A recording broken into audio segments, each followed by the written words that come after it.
Climbers, a special breed in the world of cycling. The show, the epic.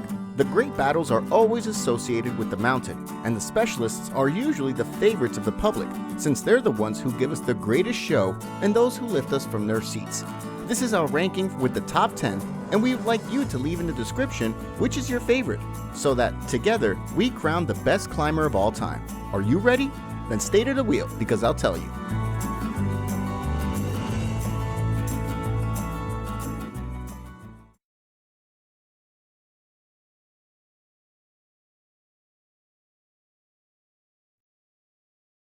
Frenchman born in Casablanca in 1969, was a professional cyclist between 1991 and 2004.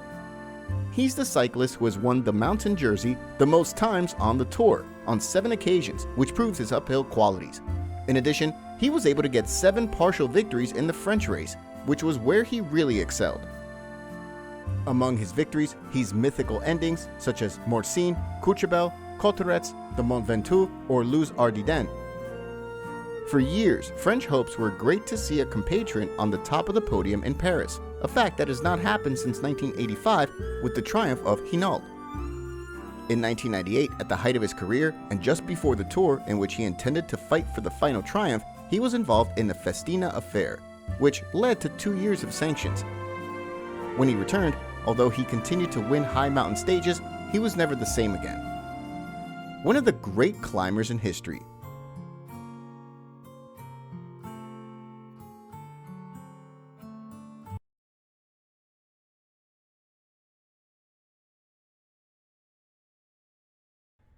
Lucho Herrera was the great exponent of Colombian cycling during the 1980s. Professional between the years 82 and 92, the little gardener dominated the European mountains for several years, where he was able to put in the great continental cyclists of the time, such as Bernard Hinault or Le Mans. In addition to his multiple stage wins in the Grand Tours, winning such epic stages as Lagos de Covadonga or Alpe d'Huez, he's the only rider, along with Federico Bahamontes, who has won the mountain jersey in Vuelta, Giro, and the Tour, a feat only within reach of a superclass. His great success in European cycling came with the victory in 1987's Vuelta a España, beating cyclists such as Sean Kelly or Laurent Fignon, becoming the first South American rider to win one of the 3 Grand Tours. His great Achilles heel was the Kronos, where he used to bury all his chances of victory. However, Luis Alberto Herrera, the little gardener, will always be remembered as one of the best climbers in history.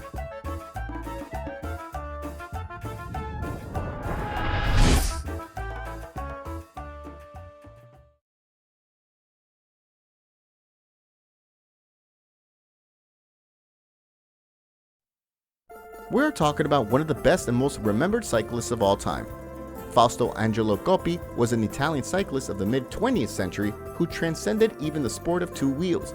In addition to his more than 120 partial triumphs, his rivalry with the Italian Gino Bartali, to whom he would later join a fervent friendship, even became a matter of national scope in the Transalpine country. To this point is that the Italians declared themselves followers of Coppi, agnostic, or Bartali, convinced Catholic. This rivalry had all the ingredients to raise passions. The 2 great champions couldn't be more different from each other, but surprisingly, the circumstances of the cycling competition forced them to understand each other, starring in some of the most memorable episodes in the history of the Tour. Fausto Coppi and Gino Bartali are famously sharing a bottle of water on the Col du Galibier on stage 11 of the 1952 Tour de France. 5-time Giro d'Italia champion and double winner of the Tour de France in 1949, he became the first of the few riders in history capable of winning both events in the same season, repeating this feat in 1952.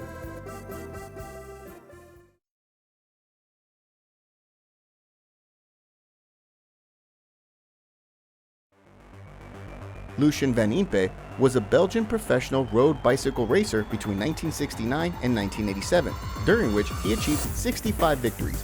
Probably the best climber of his time and one of the best in history. He preferred long stage races. He participated 15 times in the Tour, finishing the race in all his participations. A long-lived and regular runner, a cyclist who collected all the steps of the podium in Paris, he conquered the French race in 1976 and has won stage in the Big Three, in addition to many other races. It coincided with the time of the glorious Eddy Merckx and Bernard Hinault, but it was with Zoetemelk with whom he starred in some of the most beautiful duels in the Tour de France in the Alps and the Pyrenees. Van Impe starred in some of the best stages in the history of cycling, such as that with the finish in Pla d'Atet of the Tour de France in 1976, for his attack on the Glandon on the way to Alpe d'Huez. Goal of the Queen stage of the Tour of 1977, in which he saw how on the final climb he was hit by a car, depriving him of revalidating his number one as the last winner in Paris. Until the emergence of Richard Virenque, Van Impe shared, along with Federico Bahamontes, the honor of being the rider who had won the Grand Prix of the Mountain of the Tour de France more times in 6 editions.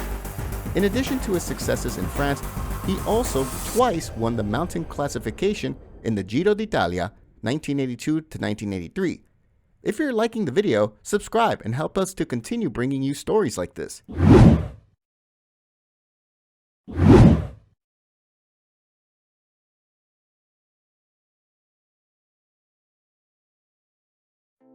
Classified as a legend, Contador is also considered one of the great turn twisters in the history of cycling, with 2 Tours, 2 Giros, and 3 Tours of Spain.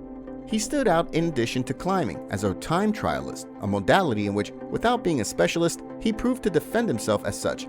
He's a total of 69 wins during his career, but it's not just his victories that have earned him his reputation as a legend. A significant fact of Contador is that he has only climbed to the podium of a Grand Tour when his place in the drawer was the highest. This is proof of his character and his way of riding a bike. He always tries without speculating. Their motto was walk or bust. He never tries to keep a position that wasn't the first. His attacks from afar, in an era where the main thing was to save and follow the potential meter, are epic.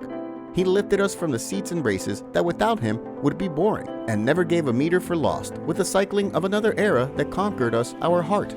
If you want to enjoy the feats of Contador, we have several stories that I leave in the description.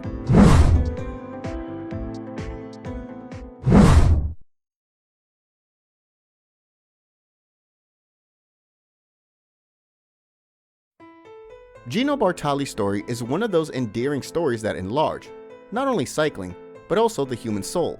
As you surely know, posthumously, in 2003, it was known that he had helped an underground network during the war, saving more than 800 Jews from the Nazis. In addition to all that, he also went down in history for being one of the best cyclists of all time. He coincided in time, as I said, with his great rival first and friend later, Fausto Coppi, a time when they would dominate the high mountains and divide the Italian tifosi sportingly, politically, and religiously. With only 22 years, he would win his first Giro d'Italia, in which he would repeat victory on 2 other occasions. In France, he managed to win twice and won the mountain prize in both events. In addition to several monuments, before the war, in 1939, he was unable to defend his first victory in the Tour de France the previous year. But Gino Bartali would take revenge in 1948, getting his second tour in spectacular fashion, with 7 stage wins.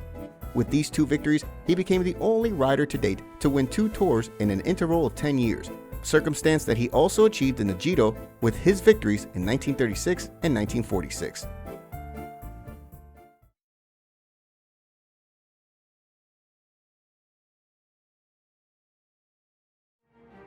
José Manuel Fuente, el Tarangu, rider from Oviedo, born in 1945. He debuted as a professional in the 1970 season, and with only 6 years as a professional, he treasures a track record that few cyclists have been able to achieve, and less in such a short time. Chronic nephropathy took him away from professional cycling, with 30 years, and in the best moment of his career, depriving us of a runner called, quite possibly, to much greater heights than those achieved, which were not few. He had above all great fame in Italy, where he harvested several powers, numerous stages, and 4 mountain prizes, becoming legendary his battles with the Italian Gimondi. He won 2 Spanish tours and was 3rd in the Tour of Ocaña, the 73s, which completes, as I said, an enviable track record in just 6 years. The Spaniard was called to much more at a time when only Ocaña was able to defeat the all-powerful Merckx. Could El Tarangu have won the Tour de France? What do you think? Leave it in the comments.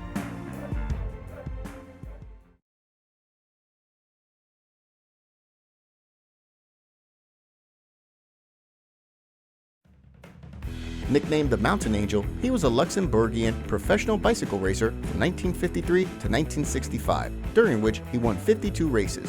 He was also a great time trialist, although he stood out above all for his role as a climber.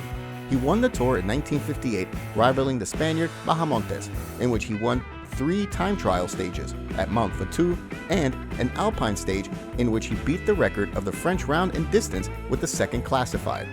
Charly Gaul also won 2 Giro d'Italia, in 1956 where he made superb stages in the Dolomites, and in 1959 where he beat the Frenchman Jacques Anquetil. In addition, he obtained good classifications in other participations, both in the Giro and in the Tour. Coming from a small country, he was sometimes in mixed teams, since at that time the Tour was usually played by national teams, which hurt him by not having good teammates. In recent years, the cyclist who has remembered him most for his style of running has been Marco PANTANI.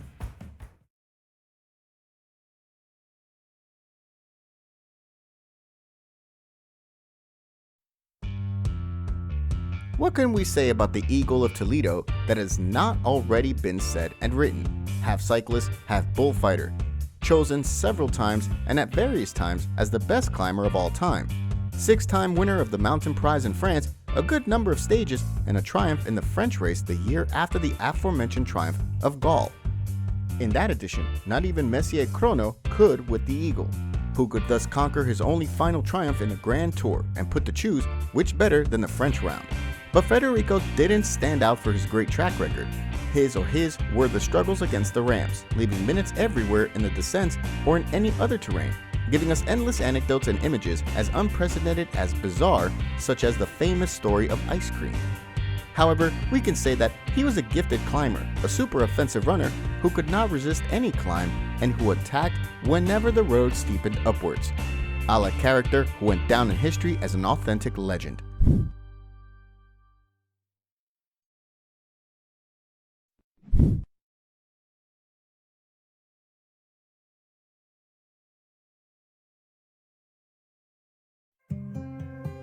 We're talking about the last hero, the last old-fashioned climber. Uncontrollable, fearsome. Only misfortune and sanctions kept him from being even more mythical. Those of us who didn't see Gaul, Coppi, Bartali, Bahamontes, and company have the consolation of having enjoyed the pirate. As a good Italian, he began to become famous and left his best deeds in his country, but in the French round, he was very present. Curiosities of life, the best climber we have seen never took the mountain jersey. We know him in 1994 exploding on the mythical stage of Africa and made us enjoy an anthological cycling. With constant attacks at the beginning of the climbs and a style so brutal that it took off any rival who wanted to follow him. His great year came in 1998 where he completed the Giro and Tour double. He was not able to recover from the sanctions, which led to the tragic end we all know. However, he has left us unrepeatable moments that have gone down in history, such as his attack on Indurain and Berzen in Africa, his victories in Alpe d'Huez, or his comeback in Oropo in 1999. Amazing stories that you can see right here.